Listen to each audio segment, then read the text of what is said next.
Sports Talk Chicago. Here with Jon Zaghloul, and we are back and ready for today's special guest. He's the radio voice of the Chicago Bears and the sports director at WBBM. Please welcome Jeff Joniak to the program. Jeff, it's great to have you on. How are you?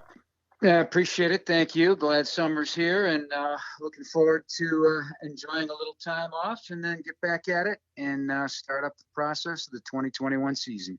Can't wait. So, Jeff, what was your reaction to the Justin Fields pick? I hosted draft coverage on WBBM that night, and in retrospect, I felt that we didn't give it as much attention, not attention, but like the factor of wow. And Dan Pompey and I, we talked about that. Tom Thayer, Hub Arkish was on that night, and it was, in retrospect, quite stunning because the chances of them getting a quarterback of that nature where they were sitting at number 20 certainly complicated the process. But I recall when the trade was made, but before that, when Denver took Surtain, I literally said, wow, because not because they took Surtain. I knew there was a connection with George Payton, with his dad. Patrick Surtain Sr. was with him in Miami. But, wow, I think the Bears are they're going to do something here. And sure enough, they did. And getting him was, an outstanding move. Going into the draft, didn't want to give up a ton of draft capital to make a move of this nature. And they didn't, in my opinion. One first-round pick is plenty. And let's keep it at that and move on and continue to build the roster. But it's very good to have him. What excites you specifically about his game? Well, I'm going to break it into two parts, John. First of all, seeing him live at minicamp for two practices, the smoothness at which he operates and moves, and that's what you look at. You're not seeing a lot, number one. There's no helmets. There's no pads. There's no pressure of a pass rush or anything like that, but just his movement skills. So I look at feet, I look at how he throws the football, how it's coming out of his hand, those types of things. And the word I keep coming to is smooth. It's very smooth, even as something as mundane as a handoff and how he hands the ball off. So there's a lot of the footwork and things of that nature, the fundamentals that, just operate very almost nonchalantly for him. He's clearly a great athlete. He's got a big frame. And, there's been a lot of comparisons, and even from out of his own mouth, to Russell Wilson. And I can see that, but a bigger Russell Wilson, in terms of height.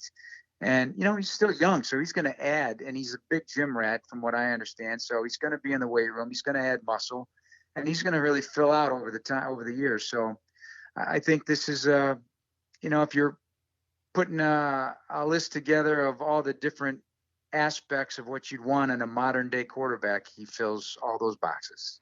Jeff Joniak here on Sports Talk Chicago. So, Jeff, based on what you've seen, what do you think about who starts game one? I'm still going to go with the plan. I'm going to go with Andy Dalton until something proves otherwise.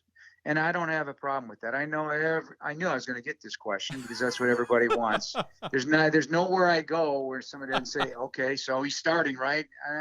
No, there's a plan, and let's go through the process. I've made the same analogy on draft night. You don't quite know what the plan is. You kind of have an idea what teams want, but it's like a painting being half finished when everybody react. Let's just wait and see. Let's get through training camp. We're still in a COVID environment. I don't know what training camp will look like. I have no idea. Neither do you or anybody else. And let's just see what the process brings. If a guy is so good and so adaptable and understands the system so well, it'll be hard to keep him off the field, you'd imagine. But right now, let's just wait and see. Andy Dalton's a veteran quarterback. He's certainly well experienced and well versed in many different systems, and he is a point guard quarterback. So that also fits what the Bears would like to do: get the ball in the hands of the playmakers and let them do something after the catch. This quarterback has a very good big ball arm, and I'm sure that's also very inviting for head coach Matt Nagy and the offensive staff. But there's a lot to learn, and we've seen plenty of quarterbacks damaged by being rushed out there. Just don't rush it. He's not a new toy that everybody wants to play with. He's a young quarterback that still has to learn. Could you see him winning with Dalton or being competitive and playing competitive football? Sure. Well, I mean, why not? He was putting up big numbers in Dallas, and he had a heck of a supporting cast, obviously, at the skill positions and a pretty good offensive line. So, if those things come through, it all starts. To me, it's not about this year about, what happens with Andy Dalton and Justin Fields. Is the offensive line, the way it will be ultimately constructed, is it going to play well? Because great quarterback play overcomes some things, but it doesn't overcome a lot of things. And so that offensive line, it's on their shoulders to really start to play consistent quality football, hopefully stay healthy. And I'm talking about James Daniels and making sure he's ready to go. And that's an important piece. He's a high draft pick that has to have a great year. And what happens in the battle for left tackle with Tevin Jenkins? Is it a one-man show? I mean, is he going to be the guy? And that's a lot to learn too, that learning curve. The focus should be on that, in my opinion, the line of scrimmage on both sides of the ball. How do you feel about the draft picks Ryan Pace made to bolster the line after Fields? He's got 10 homegrown players now on the offensive line. So whether it be undrafted guys like Sam Mustipher, who clearly is on a very high trajectory at center after he's a leader. He's a team leader already. That's an undrafted player. Alex Bars did very well as a starter, and he'll compete as well and at a minimum be a swing player. So those are two young guys. They drafted two young guys last year. They drafted two more this year. I'm very excited about Larry Borum also. Very athletic player despite his size. He's dropped a significant amount of weight to be put in this position, and I know they want to add a little bit more, but he's a big dude who can move. So I think that's going to be a person to watch in training camp as well. They definitely needed somebody to compete for that nickel spot. So Thomas Graham will. They've invested some resources into that position, but Buster Screen, when healthy, was a more than adequate player and a veteran savviness in a very difficult position. There's so much you have to know within slot nickel. You have to know what everybody else is doing, the other 10 guys, and dealing with some very high quality athletes at the tight end position and guys out of the backfield and the slot receivers that are so dangerous in this league. That's a very important position. So I'm glad, even though it's a 6th round pick, that's a guy that I'm intrigued by. Played 40 games. He got his hands on 40 balls in games. So that's a significant number. He's not the fastest guy, but he triggers quickly downhill, and I'm very intrigued to watch him as well. And, overall, all the guys that they drafted, those guys are all going to get a chance to play, I think, this year. So I'm talking about Daz Newsome and Kairos Tonga as well. How do you feel about Newsome specifically in the wide receiving corps?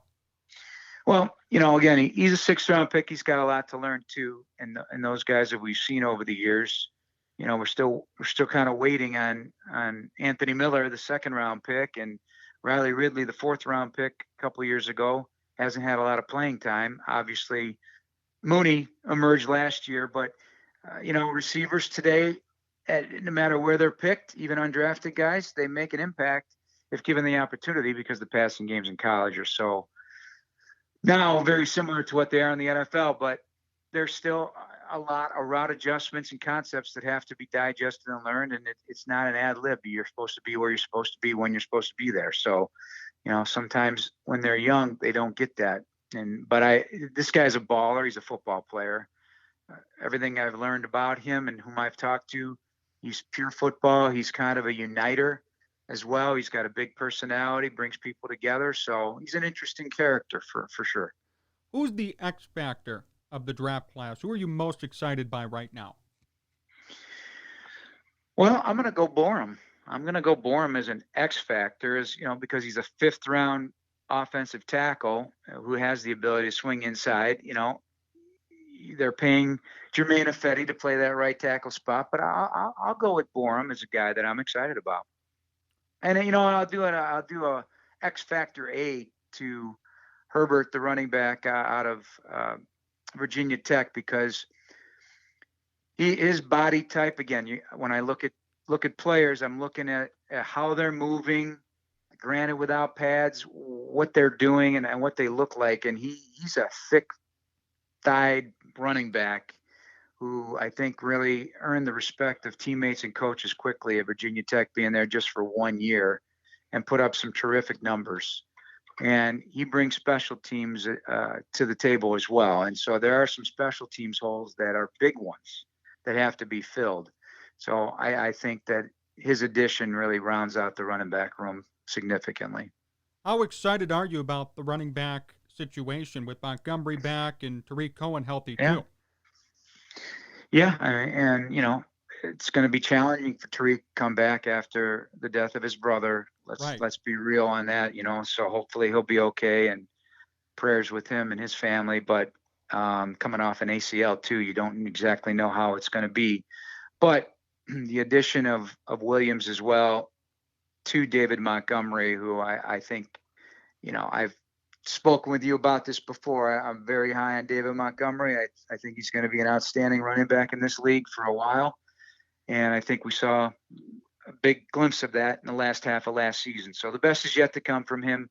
Again, if he can stay healthy and not have any nicks along the way, there's plenty of options in that backfield now, and they're good options. They're very strong options. So I'm excited about the backfield.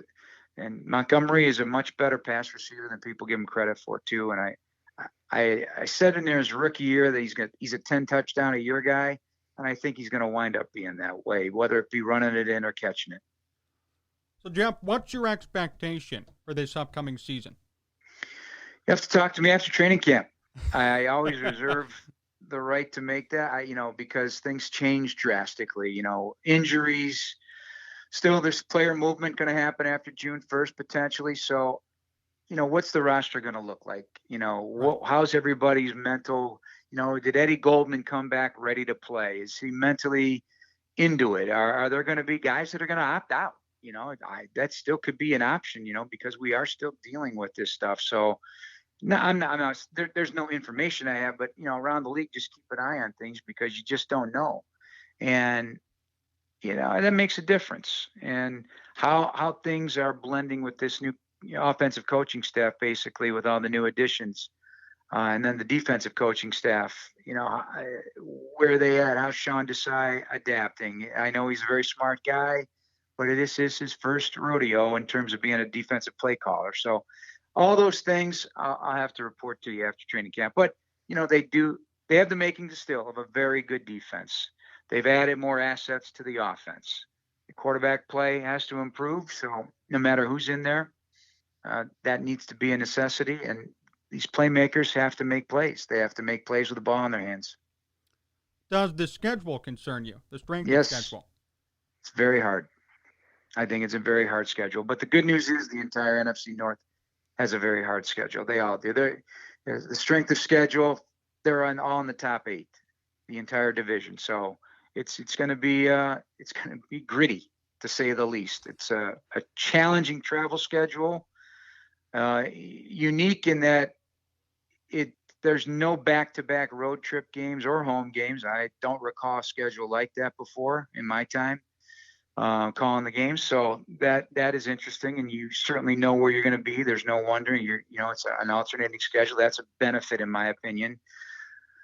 Not many short weeks. There's some short turnarounds because of Thanksgiving, but players like that extra. It's like a bye week, so they don't mind the Thanksgiving game, frankly. And but the teams that they're playing, and you're basing it on the year before. Right. Again, come talk to me. When everybody's rosters are set. So, the powerhouses are going to probably be the powerhouses, but everybody's one bad quarterback injury away from being just like everybody else. What happens to the Bears' playoff chances if Aaron Rodgers doesn't play? I think it's still a very good football team. So, yeah, Aaron Rodgers is a huge difference maker, but I just still have a hard time believing he won't be in Green Bay. I just don't think he's, I don't see the value in them trading him to a team that is going to instantly become a contender, given what they get in return. You better get a starting quarterback and higher first-round picks than you would be if you sent him somewhere where they're going to compete for a title and get late first-round picks. I'm not saying that I have any insight into what's going to happen, but I just have a hard time believing he won't play in Green Bay. So, you know what? What you face whoever, he could be injured in the first week of the season, and that changes the direction too. So if they don't have him, that's how you look at it. If they have him, let's go beat the Packers.